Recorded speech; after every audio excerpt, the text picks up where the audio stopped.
Sahabat LC, sebelum kita lanjut videonya, jangan lupa like, komen, dan subscribe channel ini agar sahabat semua tidak ketinggalan video-video terbaru dari LC. Dan share video ini agar sahabat semua bisa mendapatkan manfaat dan keberkahan dari video ini. Dan jangan lupa follow akun Instagram LC di @lcmedia.id dan Facebook Lembaga Studi Islam. Terima kasih atas dukungannya. Wassalamualaikum warahmatullahi wabarakatuh. Tak akan mundur walaupun hanya selangkah. Rasul mulia sebagai pedoman, Quran dan Sunnah sebagai jalan hidup kami.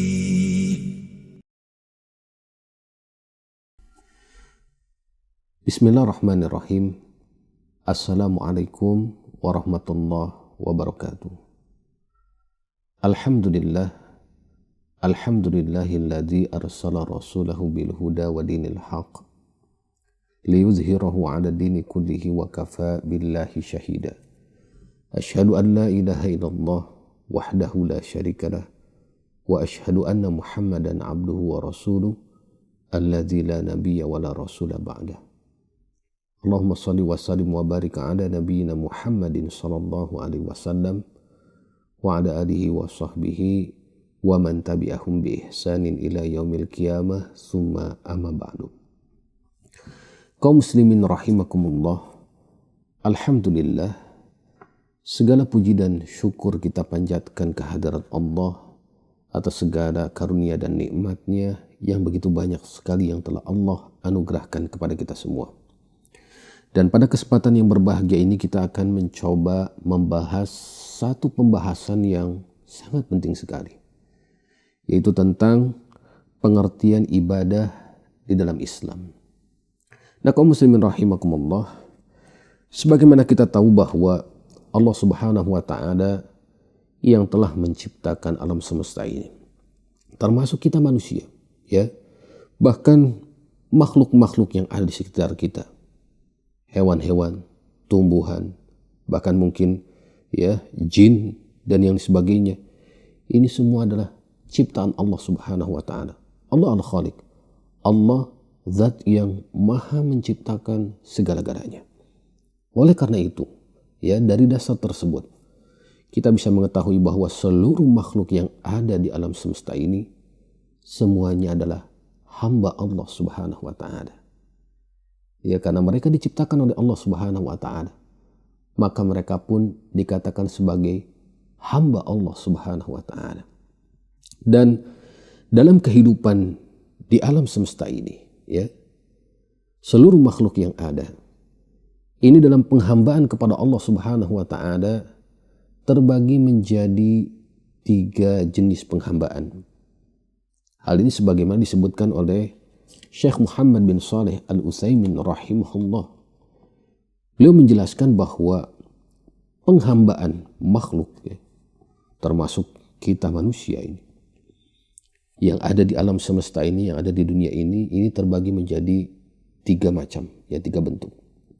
Yang pertama adalah penghambaan yang bersifat umum. Yang kedua, penghambaan yang bersifat khusus. Dan yang ketiga adalah penghambaan yang sangat khusus. Kita akan jelaskan, ya, secara singkat. Nah, yang pertama, ya, yang dimaksud dengan penghambaan secara umum adalah penghambaan seluruh makhluk, ya, terhadap sifat rububiyah Allah Subhanahu wa taala. Bahwa Allah lah yang menciptakan mereka. Allah lah yang memberikan kekuasaan atau rizki kepada mereka. Allah yang mengatur kehidupan mereka. Ya. Jadi secara umum dalam kehidupan di dunia ini, Allah yang mengatur seluruh makhluk yang ada. Maka semua makhluk dikatakan adalah hamba Allah. Ya. Mereka menghamba kepada Allah sebagai zat yang menciptakan mereka. Dan ini dikatakan oleh para ulama, ya, disebut dengan ubudiyah kauniyah. Ya, penghambaan yang ada di seluruh alam semesta ini. Siapapun itu, manusia, ya, hewan, jin, malaikat, semuanya adalah hamba Allah. Semuanya akan datang kepada Allah Subhanahu wa taala di hari kiamat sebagai hamba, sebagai makhluk yang telah diciptakan oleh Allah Subhanahu wa taala. Allah Subhanahu wa taala menyebutkan hal ini di surat Maryam ayat 93. A'udzubillahi minasyaitonirrajim. In kullu man fis samawati wal ardi illa atir rahmani abda. Tidak ada sesuatu pun di langit dan di bumi melainkan pasti akan datang menemui Ar-Rahman sebagai abda, ini sebagai hamba. Ya, siapapun itu, hatta dalam kategori manusia-manusia yang kufur kepada Allah. Mereka secara umum adalah hamba, ya, hamba Allah. Karena mereka diciptakan, diatur, diberi rizki oleh Allah Subhanahu wa taala. Ya, bahkan tadi saya katakan hewan-hewan, tumbuh-tumbuhan, ya. Mereka pada hakikatnya menghamba kepada Allah. Bahkan banyak sekali keterangan yang menyebutkan ya, dedaunan atau tumbuh-tumbuhan yang masih basah, mereka sedang berzikir kepada Allah Subhanahu wa taala. Seperti itu. Yang kedua adalah penghambaan yang bersifat khusus. Dan ini adalah penghambaan yang berupa ketaatan. Ya, siapapun yang taat kepada Allah Subhanahu wa taala, maka inilah pengertian hamba Allah secara khusus. Termasuk orang-orang beriman, ya, seorang muslim, seorang mukmin yang beribadah, menghamba kepada Allah Subhanahu wa taala, maka mereka disebut hamba-hamba Allah yang bermakna khusus. Ya. Allah Subhanahu wa taala berfirman, "Wa ibadur rahmanil ladzina yamshuna 'alal ardi hauna." Dan hamba-hamba Allah Ar-Rahman, yaitu orang-orang yang berjalan di atas muka bumi dengan rendah hati. Ya. Jadi penghambaan khusus di sini adalah orang-orang yang beribadah kepada Allah Subhanahu wa taala sesuai dengan apa yang telah disyariatkan oleh Allah Subhanahu wa taala. Nah, yang ketiga adalah penghambaan yang sangat khusus. Apa maksudnya? Maksudnya adalah penghambaan para rasul kepada Allah Subhanahu wa taala. Ini sifatnya khusus. Ya, karena para rasul selain diutus oleh Allah Subhanahu wa taala untuk menyampaikan risalah yang diembankan kepada mereka, juga mereka pun diperintahkan oleh Allah Subhanahu wa taala untuk beribadah. Dan subhanallah, ya, para rasul semuanya amanah. Dalam artian amanah dalam melaksanakan ibadah tersebut. Hatta dikatakan, ya, mereka sangat sungguh-sungguh dalam beribadahnya. Kita bisa melihat bagaimana Rasul kita Nabi Muhammad SAW, ya, beliau beribadah sangat sungguh-sungguh sekali. Ya, dalam sholat malam beliau berdiri sangat lama sekali. Khusyuk ya dalam pelaksanaannya, sungguh-sungguh dalam pelaksanaan ibadah tersebut. Sampai-sampai dikatakan apa? Kaki beliau sampai pecah-pecah, bengkak, ya, karena saking lamanya berdiri ketika beribadah. Ya pun demikian beliau berpuasa, beliau berhaji dan sebagainya. Dan juga para rasul yang lainnya. Kita bisa melihat ya Allah Subhanahu wa taala menyebutkan perihal Nabi Nuh alaihissalam, innahu kana 'abdan syakura. Sungguh dia adalah seorang hamba, ya, seorang abdi, seorang hamba yang pandai bersyukur. Jadi para nabi, para rasul pun demikian diperintahkan untuk beribadah kepada Allah Subhanahu wa taala. Ya. Padahal mereka adalah orang-orang yang telah diampuni dosa-dosanya yang telah lalu dan yang akan datang. Tapi tetap diperintahkan beribadah kepada Allah. Nah, ini adalah makna ibadah atau perintah penghambaan ibadah yang bersifat sangat khusus. Itu perintah ibadah kepada para rasul alaihimus salatu wassalam. Seperti itu. Nah, ini. Jadi intinya ibadah yang akan kita jelaskan pada kesempatan yang berbahagia ini adalah ibadah pada dua makna terakhir. Ini penghambaan atau ibadah yang bersifat khusus, ya, dan juga bersifat sangat khusus. Itu ibadah kepada Allah Subhanahu wa taala sesuai dengan apa yang disyariatkan oleh Allah Subhanahu wa taala. Nah, kaum muslimin rahimakumullah, sekarang kita akan lebih detail lagi, ya, tentang makna dari ibadah itu sendiri. Apa yang dimaksud dengan ibadah dalam Islam? Nah, ibadah kalau kita bisa lihat ya dari sisi bahasa dan sisi istilah. Secara bahasa, Yang dimaksud dengan ibadah adalah at-tadzallul wal khudu'. Jadi merendahkan diri dan tunduk sepenuhnya. Jadi ketundukan yang sepenuhnya. Ada perendahan diri dan ketundukan yang sepenuhnya. Ya, ini apa? Di hadapan Allah Subhanahu wa taala. Ini secara bahasa ya. At-tadzallul wal khudu'. Adanya perendahan diri dan ketundukan. Adapun secara istilah kaum muslimin rahimakumullah, yang dimaksud dengan ibadah ini para ulama mendefinisikan dengan berbagai definisi ya. Jadi bermacam-macam definisi diungkapkan oleh mereka. Ya meskipun kalau kita lihat ya, antara satu definisi dengan definisi yang lain ini saling berkaitan sehingga maknanya sama ya, hampir sama seperti itu. Dikatakan ya, sebagian ulama mengatakan bahwa ibadah adalah ketaatan kepada Allah dengan melaksanakan perintah-perintah Allah ya melalui lisan para rasulnya. Ini sesuai dengan syariat ya para rasulnya seperti itu. Ada juga mengatakan bahwa ibadah adalah perendahan diri kepada Allah karena faktor kecintaan dan pengagungan, yaitu dengan cara melaksanakan perintah-perintah Allah, menjauhi larangan-larangan Allah sebagaimana yang telah dituntunkan oleh syariat yang diturunkan Allah Subhanahu wa taala. Ada juga yang mendefinisikan yakni tahqiqul hubbi wal khudu'i lillah. Ya, merealisasikan kecintaan, yakni kecintaan yang paling tinggi. Wal khudu' dan ketundukan atau rendah diri di hadapan Allah yang paling tinggi. Ya, merendahkan diri kepada Allah yang paling tinggi.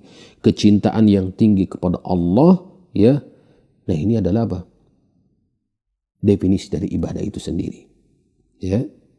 Dan definisi yang paling mencakup semua definisi yang ada tentang ibadah ya adalah definisi yang diungkapkan oleh Syekhul Islam Ibnu Taimiyah rahimahullah. Beliau mengatakan bahwa yang dimaksud dengan ibadah adalah ismun jami'un likulli ma yuhibbuhu Allah wa yardah minal aqwali wal a'mal adh-dhahira wal batinah. Jadi yang dimaksud ibadah adalah sebutan ya yang mencakup seluruh apa yang dicintai oleh Allah dan diridhoinya, baik berupa ucapan ataupun perbuatan, baik yang nampak ataupun yang tersembunyi. Jadi definisi inilah yang paling banyak disebutkan oleh para ulama, yang ini paling lengkap dikatakannya. Jadi segala hal, ya segala macam yang itu diridhoi oleh Allah, dicintai oleh Allah, baik berupa ucapan ataupun perbuatan, ya, baik yang nampak ataupun yang tersembunyi. Ini adalah definisi yang paling mencakup semua definisi tentang ibadah itu sendiri. Nah, dari sini kaum muslimin rahimakumullah, ya, dari definisi tersebut menjadikan ibadah ini terbagi menjadi 3 macam, ya. Yang pertama yaitu ibadah hati, ya ibadah qalbu, ibadah hati.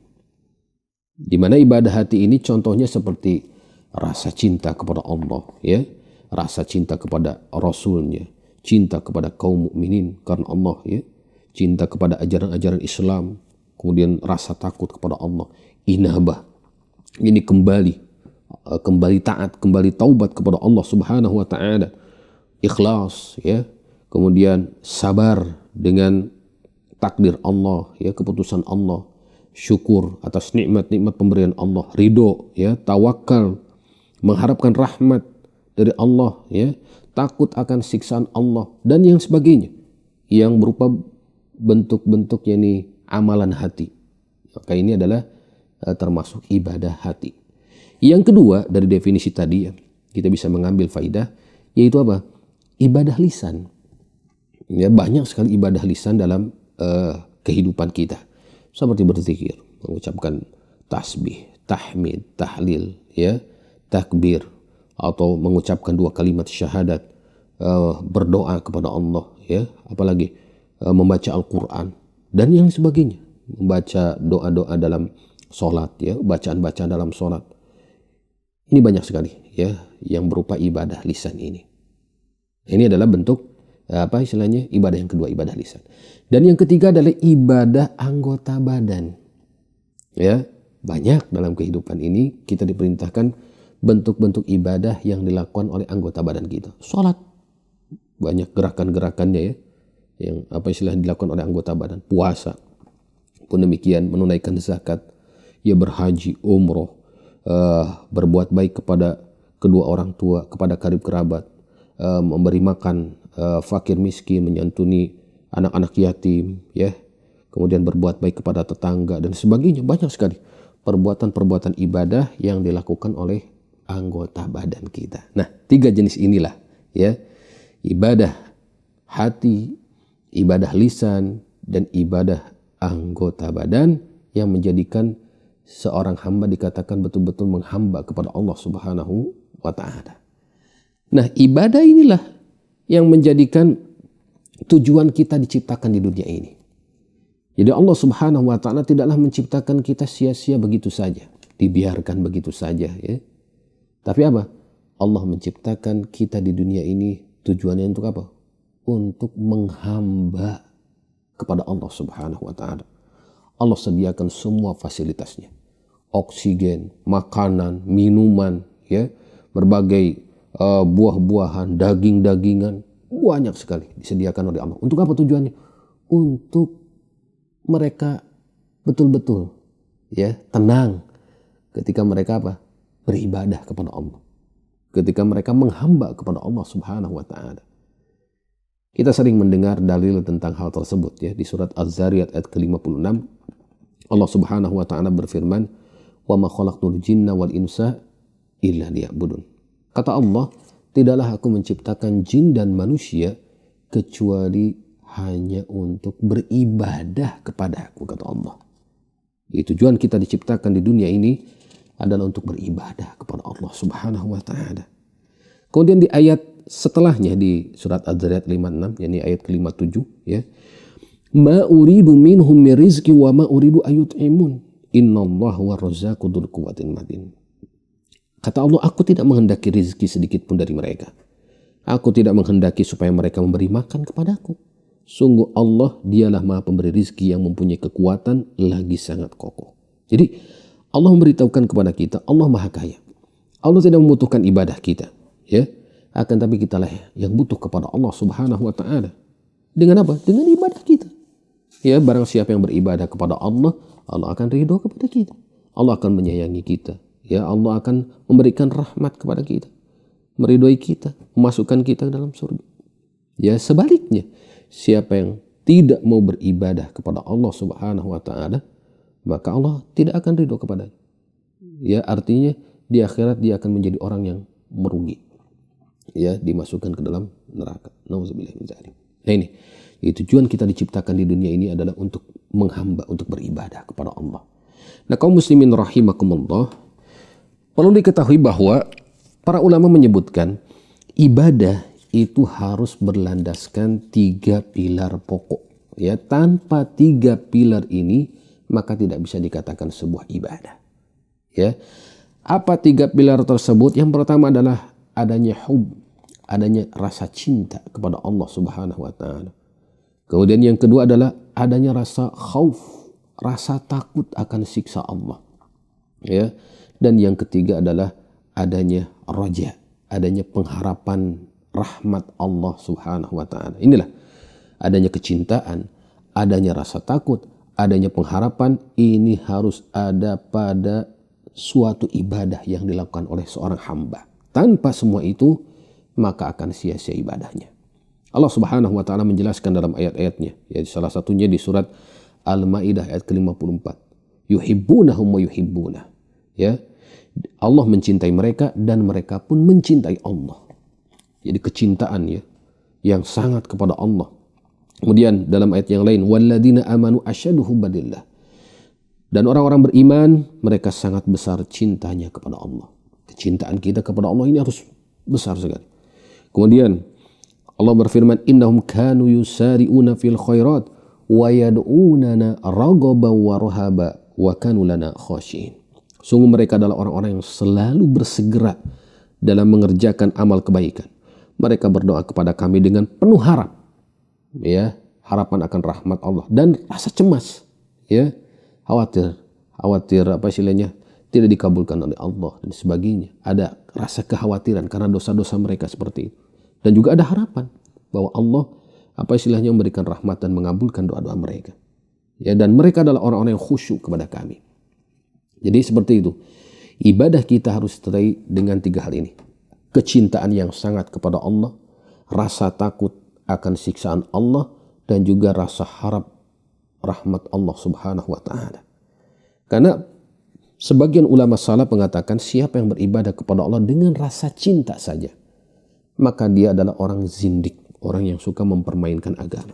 Dan siapa yang beribadah kepada Allah dengan rasa roja saja, pengharapan saja, tanpa disertai dengan rasa takut, rasa cinta, maka dia adalah seorang murji. Ya. Dan siapa saja yang beribadah kepada Allah dengan hanya khauf saja, rasa takut saja, maka dia adalah seorang haruri. Dan barang siapa yang beribadah kepada Allah dengan rasa cinta, harap, dan takut, maka dia adalah seorang muslim, mukmin, muwahhid, ya, muslim yang sebenarnya, seperti ini. Taib. Nah, kaum muslimin rahimakumullah, kemudian yang selanjutnya yang perlu kita ketahui bahwa ibadah yang kita kerjakan ini tidak akan diterima oleh Allah Subhanahu wa taala kecuali memenuhi syarat-syaratnya. Karena kita tahu ibadah itu sifatnya tauqifi, ya. Telah ditetapkan oleh syariat. Ya, harus ada dalilnya dari Al-Qur'an. Harus ada dalilnya dari hadis-hadis Nabi sallallahu alaihi wasallam. Karena ibadah, ya dikatakan oleh para ulama, satu ibadah haram untuk dilakukan kecuali ada dalil yang mensyariatkan ibadah tersebut. Jadi harus ada dalilnya, ya. Karena siapa saja yang beribadah tanpa didasari dengan dalil, maka ibadah tersebut akan tertolak. Nabi sallallahu alaihi wasallam, ya, pernah bersabda, "Man amila amalan laisa alaihi amruna fahuwa raddun." Barang siapa yang mengerjakan satu amalan yang tidak ada perintahnya, dari Al-Quran nggak ada, dari hadis Nabi nggak ada, maka amalan tersebut tertolak, tidak akan pernah diterima oleh Allah Subhanahu wa taala. Oleh karenanya, ya, agar ibadah kita diterima oleh Allah Subhanahu wa taala, agar ibadah kita benar sesuai dengan syariat Allah Subhanahu wa taala, maka perlu adanya syarat diterima ibadah. Dan para ulama menyimpulkan bahwa syarat diterimanya sebuah ibadah ini ada 2, ya, secara umum. Yang pertama adalah dalam pengerjaan ibadah tersebut didasari dengan keikhlasan. Jadi ikhlas, ya, hanya untuk mengharapkan ridho Allah, untuk mengharapkan pahala dari Allah, ini syarat yang paling utama. Inilah konsekuensi dari ucapan syahadat yang pertama kita. Asyhadu an la ilaha illallah. Aku bersaksi bahwasannya tidak ada ilah yang berhak disembah selain Allah. Maka konsekuensinya dalam ibadah kita harus ikhlas, semata-mata mengharap pahala dan ridho dari Allah Subhanahu wa taala. Ya. Allah Subhanahu wa taala menegaskan syarat yang pertama ini, ya, wa ma umiru illa liya'budullah mukhlishina lahuddin. Dan mereka tidaklah diperintahkan kecuali untuk beribadah kepada Allah dengan ikhlas, memurnikan agamanya. Ya, ikhlas dalam ibadahnya. Tidak boleh menyekutukan Allah, tidak boleh berbuat syirik. Hatta kesyirikan sekecil apapun, seperti riya atau sum'ah, ya, seperti itu. Yang kedua syaratnya adalah ittiba. Harus sesuai dengan tuntunan Rasulullah SAW. Jadi ibadah ini tidak bisa dikreasi, tidak bisa dibuat-buat oleh kita.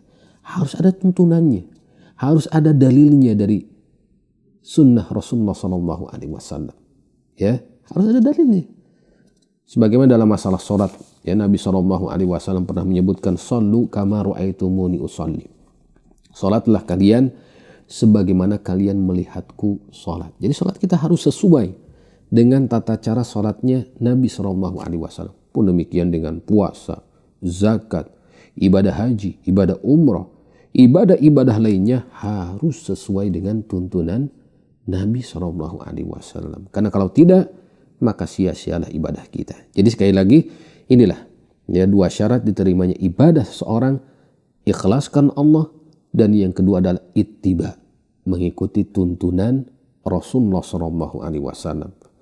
Hal ini ditegaskan di dalam firman Allah Subhanahu wa taala ya secara garis besarnya di surat Al-Kahfi ayat 110. Allah berfirman, "Faman kana yarju liqa'a rabbih falyamal 'amalan shalihan wa la yusyrik bi ibadati rabbih ahada." Barang siapa yang mengharap perjumpaan dengan Rabb-Nya, ingin mendapatkan ridho Allah, maka hendaklah dia mengerjakan amal saleh ya, yakni sesuai dengan tuntunan Nabi, dan jangan dia mempersekutukan sesuatu apapun dalam beribadah kepada Allah. Jangan berbuat syirik. Harus ikhlas ya. Jadi ikhlas dan sesuai tuntunan Nabi, ini syarat diterimanya ibadah seorang hamba. Ya, ini mutlak ya, harus dikerjakan oleh seorang hamba yang beribadah kepada Allah Subhanahu wa taala. Karena kesesuaian kita dengan tuntunan Nabi Shallallahu alaihi wasallam ini menjadikan kita ibadah kita ini diridhoi oleh Allah Subhanahu wa taala. Ibadah kita ini sesuai dengan apa yang diinginkan oleh Allah Subhanahu wa taala. Karena ketika seseorang dibiarkan ya beribadah sesuai dengan tata caranya sendiri ya, sesuai dengan kehendaknya sendiri, berkreasi melakukan ibadah ya, maka otomatis akan banyak sekali tata cara ibadah di dunia ini. Bahkan otomatis akan terjadi banyak kekacauan. Akan terjadi kekacauan di tengah-tengah kaum muslimin. Ibadah yang satu berbeda dengan ibadah yang lain, padahal perintahnya sama, misalkan tentang masalah berzikir atau tentang masalah sholat sunnah, puasa sunnah dan sebagainya, tapi tata caranya berbeda masing-masing karena ingin ya melaksanakan sesuai dengan seleranya sendiri. Nah, jadi kewajiban kita adalah mencukupkan diri dengan apa yang telah dituntunkan oleh Rasulullah Shallallahu Alaihi Wasallam, baru ibadah kita diterima oleh Allah Subhanahu Wa Taala. Sekali lagi, jadi syarat diterimanya ibadah adalah ikhlas karena Allah dalam pengerjaannya, dan yang kedua adalah sesuai dengan tuntunan Rasulullah Shallallahu Alaihi Wasallam. Kemudian yang terakhir kaum muslimin rahimakumullah, tentang keutamaan ibadah itu sendiri. Di dalam Islam ini ibadah memiliki kedudukan yang agung. Ya, yang pertama tentu akan mendatangkan kecintaan dan keridhaan dari Allah Subhanahu Wa Taala. Karena tadi Allah menciptakan kita, memberikan rezeki kepada kita untuk apa? Untuk supaya kita menghamba, beribadah kepada Allah Subhanahu Wa Taala. Ketika kita melaksanakan hal tersebut, otomatis Allah akan cinta, Allah akan ridho kepada kita. Sebaliknya, ya, orang yang sudah diberikan rezeki oleh Allah, diberikan fasilitas yang begitu banyak sekali di dunia ini oleh Allah, namun dia tidak mau menghamba kepada Allah, maka mereka adalah orang-orang yang akan celaka di dunia dan tentu celaka di akhirat nanti. Allah berfirman, "Innal ladzina yastakbiruna an ibadati sayadkhuluna jahannama dakhirin." Sungguh orang-orang yang sombong tidak mau beribadah kepada-Aku, kata Allah, maka kelak mereka akan masuk neraka jahanam dalam keadaan hina-hina. Kemudian di antara keutamaan ibadah ya, yaitu bahwa ibadah ini akan membersihkan jiwa kita. Ya, pun demikian membersihkan dosa-dosa kita, karena manusia ini banyak dosa ya, banyak berbuat kesalahan. Dan dengan ibadah Allah akan hapus kesalahan-kesalahan tersebut. Allah akan tinggikan derajat kita. Kemudian ibadah juga ini adalah suatu yang sangat urgen dalam kehidupan ini. Ya, lebih penting, lebih kita butuhkan daripada makan dan minum. Karena ibadah ini berhubungan dengan masalah apa? Kebahagiaan, ketenangan hati ya. Orang yang sudah terbiasa dengan ibadah, dekat dengan Allah Subhanahu Wa Taala, ini akan merasakan kelezatan, ya, kebahagiaan yang hakiki yang mereka rasakan. Pun demikian kebahagiaan yang hakiki nanti di akhirat, ya, seperti itu. Kemudian di antara keutamaan ibadah yang lainnya, bahwa dengan ibadah tersebut, ya, ini menjadi sebab seseorang dimasukkan ke dalam surga dan dijauhkan dari siksa api neraka. Inilah ya yang kita harapkan, yang kita pinta dari Allah Subhanahu Wa Taala, agar kita dengan ibadah tersebut mendapatkan ridha Allah, agar kita dengan ibadah tersebut dimasukkan ke dalam surganya dan dijauhkan dari siksa api neraka. Nah, mudah-mudahan apa yang dijelaskan ini memberikan motivasi kepada kita agar kita terus ya semangat istiqomah dalam beribadah kepada Allah tanpa ada rasa bosan, tanpa ada rasa lelah, ya, karena al-jaza min jinsil amal. Ya, balasan itu sesuai dengan amal perbuatan kita. Semakin kita istiqomah, semakin kita semangat, maka semakin besar ya rahmat, keriduan, kecintaan Allah, pun demikian semakin besar kemungkinan kita dimasukkan ke dalam surga Allah Subhanahu wa taala. Demikian wallahu a'lam, semoga bermanfaat, kurang lebihnya saya mohon maaf. Subhanakallahumma bihamdik asyhadu an la ilaha illa anta astaghfiruka wa atubu ilaik. Assalamualaikum warahmatullahi wabarakatuh. Tak akan mundur walaupun hanya selangkah. Rasul mulia sebagai pedoman, Quran dan Sunnah sebagai jalan hidup kami.